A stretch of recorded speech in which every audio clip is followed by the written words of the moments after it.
Welcome to the podcast, Chris. It's absolutely fantastic to have you on. It's an absolute pleasure, Lesley. Thanks for inviting me.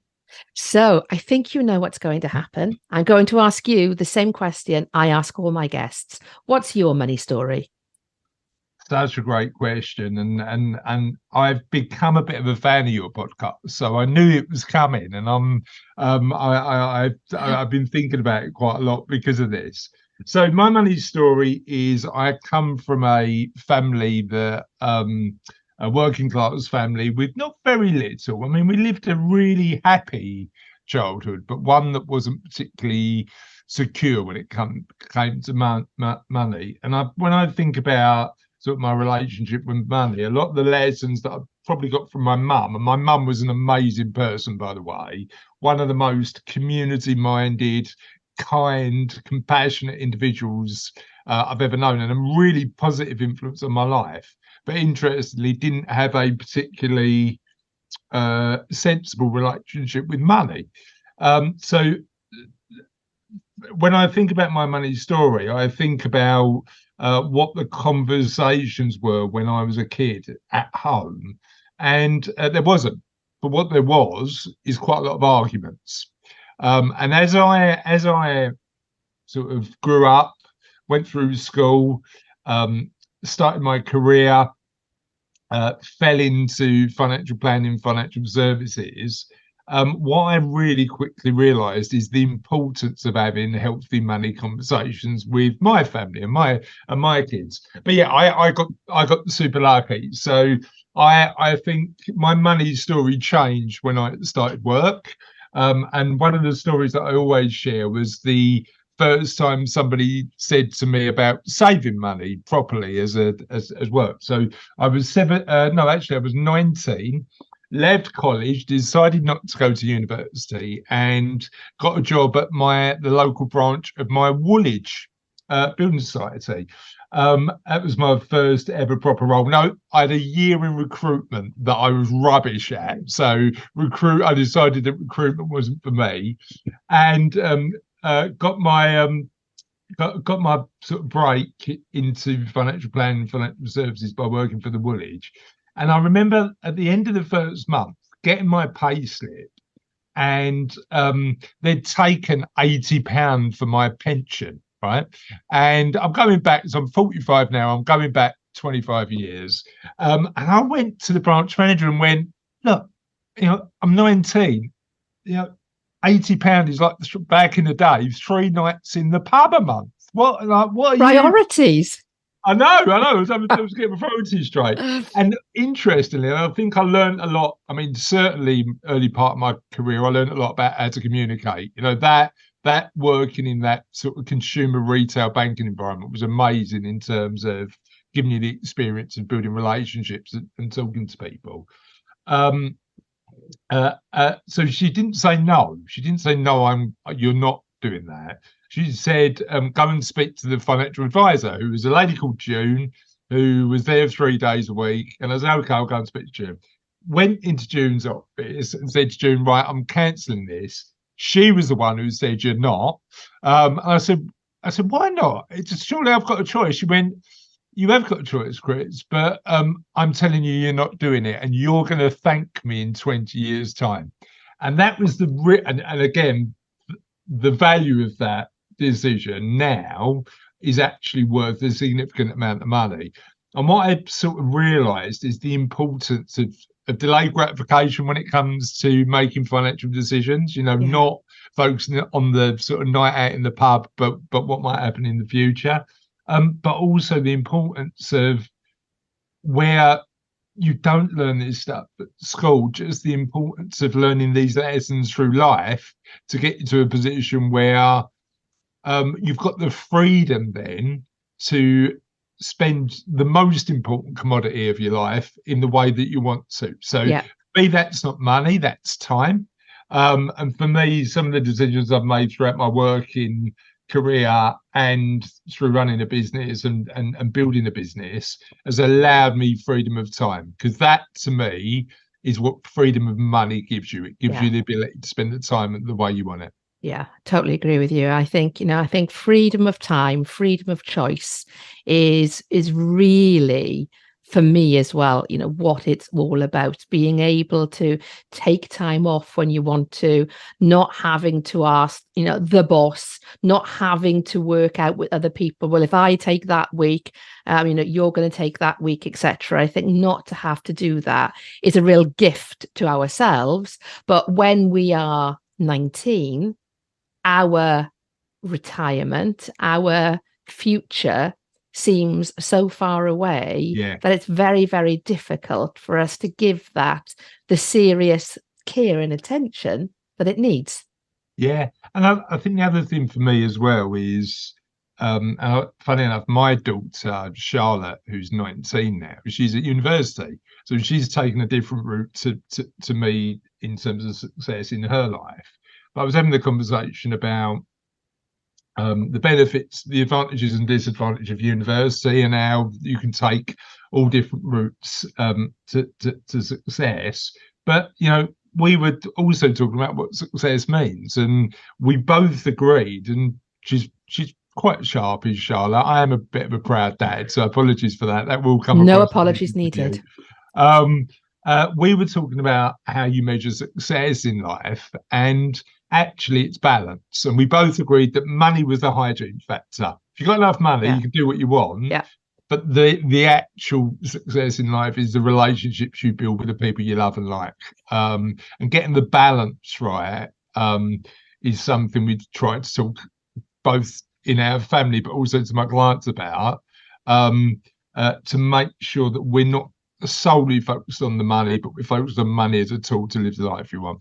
Yeah, absolutely. And I think that is it. I think for so many people, if they realize that money was just simply a tool that enabled you to do what you wanted to, but by having the forethought to create a budget, to think about saving, to think about the practicalities around goal setting, and actually, what do we want to get from our lives? And I think when we take that time to not see goal setting as something that's boring, but actually see it as something that is empowering, we're empowering our future. We're making decisions that are going to reflect and suit our aspirations, then that gets really, really exciting.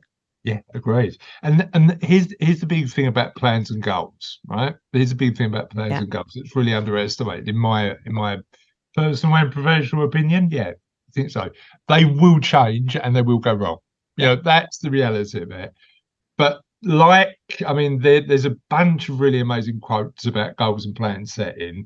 I think the most pertinent one was one by, I want to say Eisenhower, but I might have attributed this quote wrong, talking about the fact that plans are rubbish because when you get into battle, they're going to go wrong. But planning is essential because it gives you the clarity to know what you want to achieve, aim for it, and if actually you need to change the plan while you're there because things get in the way, that's fine, but you're getting closer to that aspiration you'd like to achieve. And I think that is it, isn't it? Do you know, can you remember, because I'm not sure if I can, but can you remember at what point you actually thought to yourself, going past that 19-year-old going, what do I want to be saving into a pension for? I'm only 19. There's better things to be spending my money on. Can you remember at what point you stopped being reluctant about planning for your future and actually got proactive about it? Oh, what a great question. So there's a really good book. I'm a bit of a fan actually of being really lazy when it comes to finances, and this is going to sound counterintuitive, but I want to explain why. One of my favorite money books, and as you know, I always mention books when we talk because I just love to read, is one called The Automatic Millionaire. And it's one that I'd recommend that actually, regardless where you are in life, you read, because it talks about psychology and the connection between psychology and money. and how actually if we can make those moves towards financial independence less labour intensive, we're more likely to achieve it. So an example might be if you're employed, as soon as your salary comes out, set that standing order for your savings the day after your salary gets paid. Because if you do it at the end of the month and look at how much you've spent at the end of the month, it's probably not going to happen. Yeah. So I was really lucky that and again, employment for me, I've run a business for 12 years, sort of consider myself a bit unemployable at this point because I love having the autonomy that running a business gives you. But one of the advantages of employment was that I didn't have a choice because my pension just came out with my income. Then started a business at 33, and probably for the first 3 years didn't save proactively because I was in a position where I was trying to get the business up and running and providing me with a consistent income for my life. And then I remember sitting down with my dad, who spoke to me about so I'm from East London originally. I live sort of on the East London Essex borders now, but I'm from East London originally. I remember my dad said to me about his motivation for saving, because actually, even though my mum wasn't great money, my dad was. And he said to me when he was in his early 20s, he remembers going to the pub and a guy sitting there with the same pint for about 5 hours. And my dad went over and offered to buy him a drink and stuff like that. And he was like literally counting his pennies to buy his next pint. And I think for me, what that story tells is, yes, money won't make you happy, but I don't want to have to worry about making what seemingly are small decisions. And sort of, I think what you need sometimes is a mirror to look at your future generations. Yeah. And if you see somebody who's 20 and 30 years older than you doing the things right or doing the things wrong, it allows you then that input into what you might have to change. So where I'm incredibly lucky is I'm now in a position of trust for a lot of people who have done it right. Yeah. A lot of people have saved diligently and been proactive. A lot of people are still on that journey. And what I've been able to do is learn all of the lessons from all of my clients, good, bad, or indifferent, to make sure that my financial plan's on track. And I think that's probably what I've done. Yeah. What has been the best lesson that your clients have taught you? Such a good question.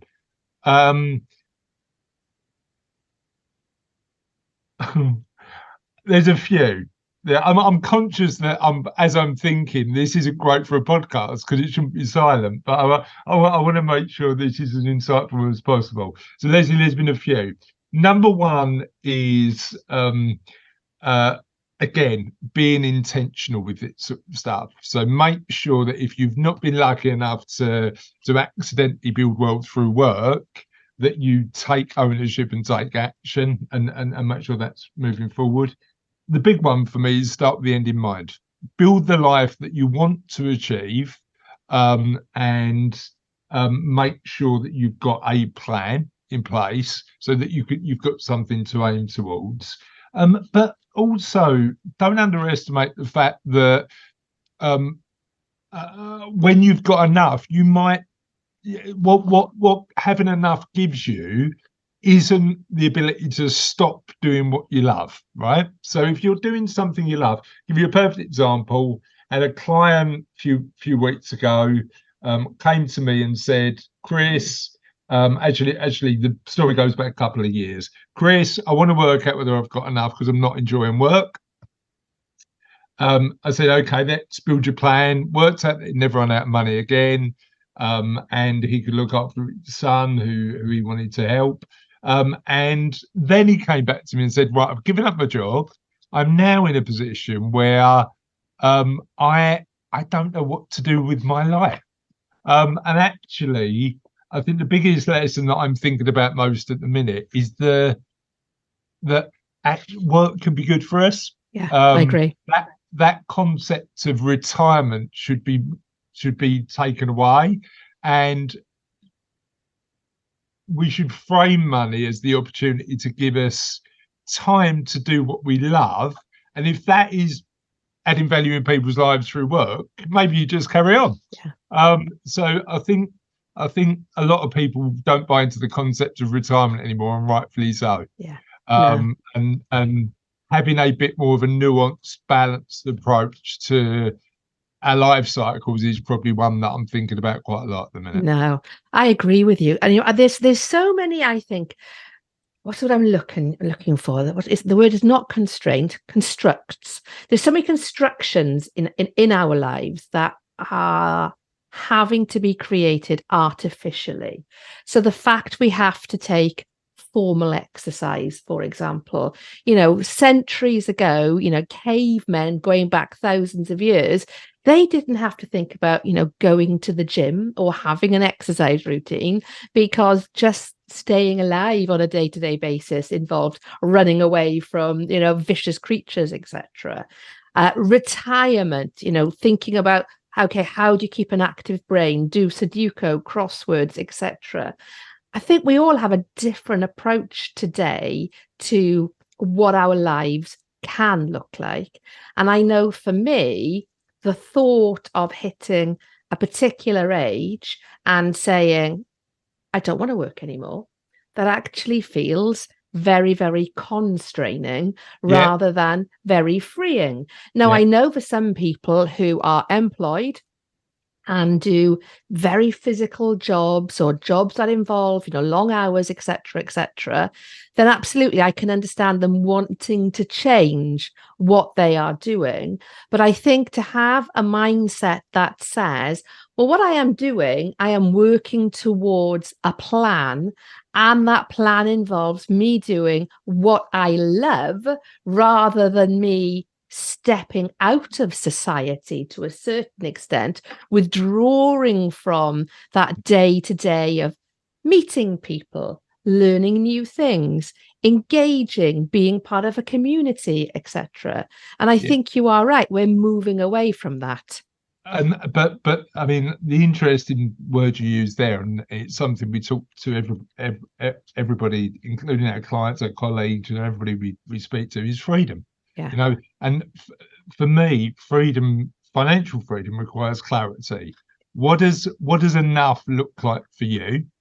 And if you're never going to run out, if you had the freedom to stop because you're in a position where you wanted to, you chose to, how much do you need to make sure you never run out again? And often what we find is people achieve that goal and go, what bits of my life do I really like? When I spend my time doing these things, like for me, I just love building relationships. I really get a big thing out of building relationships. So am I going to achieve financial independence and stop doing that? And thankfully, I'm in a job that allows me to build really good quality relationships. The answer is no. So when I achieve financial independence, I'll just carry on doing the bits that I love. But what financial independence will give me is the opportunity to turn around and go, I'll pay somebody else a bit more to do the bits that I don't. Yeah. Maybe. Yeah. Or I'll tailor my job. And I know we've got the privilege of doing that more being business owners than employees. I'll tailor my job. Or if you're employed and you achieve financial independence, I'll find a job that allows me to do the bits that I love, I'm really good at, and I add value to the world. Yeah. It's a really good concept, and I recommend your listeners look it up. And I'm going to mispronounce it because I always do. I always pronounce it in a different way. Ikigai. So it's the Japanese. It's the way in Japan you define life's purpose, and it's about doing stuff you love, doing stuff you're good at, doing stuff you can get paid for, doing stuff that adds value to the world, and just looking at your life through that framework as opposed to that old way of saying learn, earn, and then stop and die. Yeah. Basically, I just don't think that framework works particularly well anymore. No, I agree. And I think what I love, and some of my audience, might be a little bit surprised by by this next comment. I don't know. But what I love is much more is being spoken about today about financial freedom, about financial independence, and about it being possible for anybody with the right planning, as opposed to, previously financial independence was believed to be the domain of the very rich, and that you would inherit a large amount of money that allowed you to not have to work. Whereas the conversation we're having, and I'm hearing it more frequently, is about that desire to actually be financially free. But of course, the route to get there is a very varied one. And also 100%. the number you attach to that financial freedom will also vary from person to person as well. I'm a poor boy from East London who's done all right, and if I can do it, anybody can. Yeah. I think it starts with mindset. I think it 100% starts with mindset and being curious about how you get there. Yeah. So I think the biggest lesson that I've learned over the years about my own mindset, and 100% still a work in progress, like still learning, still developing, is question how, not question possibility. So if I want to set myself a goal, well, how do I get there, and what are the bite-sized bits? And that might be I need to earn more. So how do I earn more and do that? It might be how do I save better? It might be how do I make sure that I'm being as tax efficient as possible. There's going to be 1,000 different component parts, but it starts with saying I can do it because other people have done it. How? And what's my route to getting there? Again, I've been incredibly lucky because I get to work with clients who have taken all sorts of circuitous paths to their own financial independence, and they're all different, all in different sectors, some business owners, some employed, but their routes are unique. But they're relatively ordinary people, Lesley. Do you know what I mean? It's not reserved for anybody who's uniquely special. Exactly. Anybody, including me, who have achieved financial independence, have just had the mindset, had a plan, made mistakes along the way, but will eventually get there. Yeah.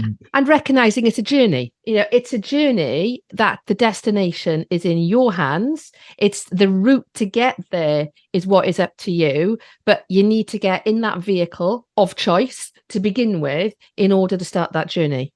Yeah, and it's it's an interesting one. I had a conversation with a client this morning, and he's the vehicles that he's using to get there are varied. So for me, I'm if a client needs our help, we'll build the strategy. But if he's got a rental property that's going to generate him a decent amount of income to get to financial independence, great. If he's going to invest in pensions or a tax efficient vehicle like that, great. Getting there is about using the right vehicles and using the most tax efficient vehicles as a first part. But actually, that tends to be varied as well for most people. It's normally different sources of income that do it. Yeah. They say, don't they, that the best time to plant a tree is 20 years ago. The second best time is today. Yeah. So anybody that's listening into the podcast now that is gulping, going, oh my God, I was that 17-year-old, but actually I'm still that 17-year-old going, no, I don't need to start my pension. I don't need to plan for my financial future. What would you say to them? You're not alone. Is part one, and I'm 45 and still feel 17, even though my body tells me differently, to be perfectly frank. So I've got a bit of an injury at the minute. I like to keep fit, but I've got a bit of an injury at the minute, and called plantar fasciitis. It's an injury. I've got it as well. Yeah, I've Yeah, got it. Yeah. and I know what's done it. It's because I still think I can tuck jump like I was 17. That, I mean, a 45-year-old man tuck jumping shouldn't be allowed, really. But yeah, it's just one of those things. But so I think, actually keeping a curious, youthful perspective on life can be good for you in a lot of ways. And I'd never decry somebody to speak to my dad about this. He's 76 now, and he said, I still feel like I'm 23. But the important things of keeping youthful curiosity in anything in life is quite important, I think. But when it comes to building your own financial plan, work like any plan, start with the end in mind, and take small acorn-like bites, like sort of chunks out of that plan as time goes on. And particularly if you're running a business and you're a decent earner, look at the impact of tax. Is the big one. I'm an advocate of paying tax. I think paying tax means that we get to live in a decent Western democratic society. What I'm not a fan of is paying tax unnecessarily in lieu of your own financial independence. And particularly for business owners, corporation tax has recently gone up, dividend tax has recently gone up. I had a client last week who was paying over 60% in tax, when actually making a pension contribution would have saved him 60%. He's 60% up immediately. Yeah. Now, if you can think about that as a guaranteed 60% win, some of those conversations about why you should do it feel like no-brainers. Yeah, absolutely. And I think that's why, I'm always so keen to open up the conversation about money, to get people talking about money, because very often it is ignorance that leads to either making a wrong decision or making no decision, which still has an impact, because tax, etc., will be taken from you regardless of what decision you make. So equip yourself with that knowledge. Yeah, and I suppose the big thing is not making a choice is a choice. Yeah. Right? Yeah. Not making a choice is still a choice. You're choosing not to participate. Yeah. But actually, as you said, being proactive and getting on the front foot about this sort of stuff is the way where to start. And that starting point is, just designing your life. Like sort of what life would you want to live, and if it's the same as it is now, great. But for most people, there's a gap between where they are now and where they want to be, and sometimes that's easier if you've got the money to make those decisions. Yeah, absolutely. And I think that's the thing. Some people can get, and it's mindset, absolutely. Some people can feel embarrassed if they don't know the answer to something, and therefore not go and have the conversation with the person that could unlock the knowledge for them. But the truth is, tax is complicated. Money can be complicated, so go and ask an expert. Well, I suppose the other big thing is, I think what I've realised running my business is that I don't need to be the expert on everything. We were talking about being emotionally open before we start recording this podcast, and the fact that I cry at every Pixar film, including Up. But I suppose the big thing for me, one of the things that I've been more comfortable with, probably as I've got a bit older, is vulnerability. And actually being happy to say, I don't know, but I know somebody who can give me that help. When I'm working with the clients, if there's an area of let's say law, I'm not an expert in, I don't know, but I know who can. Yeah. And it's about being comfortable with saying I don't know, particularly when it comes to money. If my mum and dad had more open, honest conversations, and they both turned around and said, actually, we're not in control and we need to do something about it, we probably would have. But then, pride gets in the way, and fear gets in the way, and we're not vulnerable enough sometimes to have that conversation about money. What I'm trying to do with, I mean, Kazzy and I have got a really open conversation because she runs the business with me, and that has an impact on our own personal financial situation. But I'm trying to teach the kids as well. I'm trying to have really good, open, honest conversations with the kids to say, let's not treat money as a stigma. Let's make sure that we are rightly or wrongly. You'll make mistakes. You'll learn across the way. Let's make sure that we at the very least have a conversation. Absolutely. And I think as well, even when you think you know money, when it comes to having conversations with, our children, you can realize, or I have realized anyway, that things come up for you that you didn't know that you felt. And I'll give you an example here. My 17-year-old is not very good at managing money. Essentially, it burns a hole in his pocket. My 14-year-old is very good at managing money and likes to save a bit and likes to spend a bit, etc. With my 17-year-old, I can feel myself wanting to give him more money to give him that, that comfort, that comfort blanket. And I'm thinking, Lesley, that is not the right thing to do. But I know that I have got such a nurturing instinct that I want him to have that additional comfort blanket. But as a parent, that's not a great lesson to teach your child. So it's interesting, isn't it, how these things can come up for you when you are trying to do the right thing for somebody else, but actually it's not the right thing at all. Yeah, you know what? We're going through the same challenge at the minute. So Charlotte, who's 19, Sophie, who's 11, we all went out to watch Sophie in a show. She likes musical theatre, so she was in the show yesterday.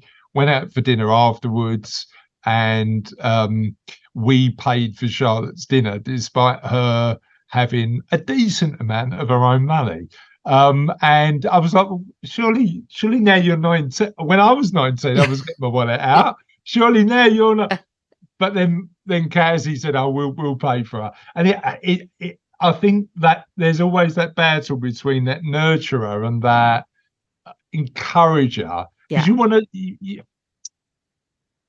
I think the nurturer side of both Kazzy and I, Lesley, wouldn't want Charlotte to go through the same pain to learn the lessons that we did. But you know what? Sometimes that pain's important.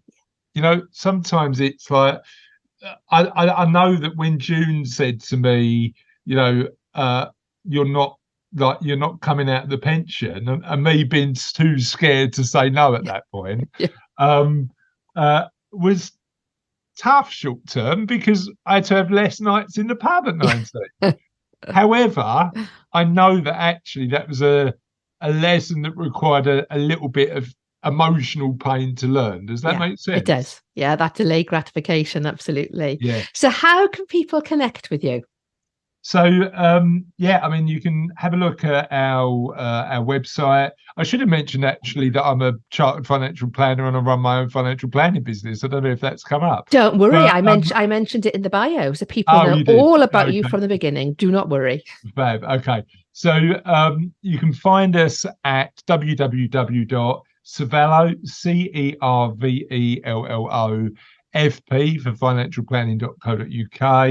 You can find all about the work we do, hear from our clients, and hear about how we help people on the website. But I'm on LinkedIn. I'm conscious increasingly of my time, so I don't do any social media apart from LinkedIn anymore. I'm on Twitter, but I don't do much on there. But connect with me on LinkedIn. And I'm always up for interesting conversation. So if you've got some knowledge to share, or you'd like to talk about something we've talked about on the podcast, connect and have to start dialogue. Brilliant. And all those details will be in the show notes so people can easily connect with you. Thank you for your time today. As always, I've loved the conversation, and I encourage anybody who wants to connect with you to do just that. Thank you, Chris. Thanks, Lesley. Take care.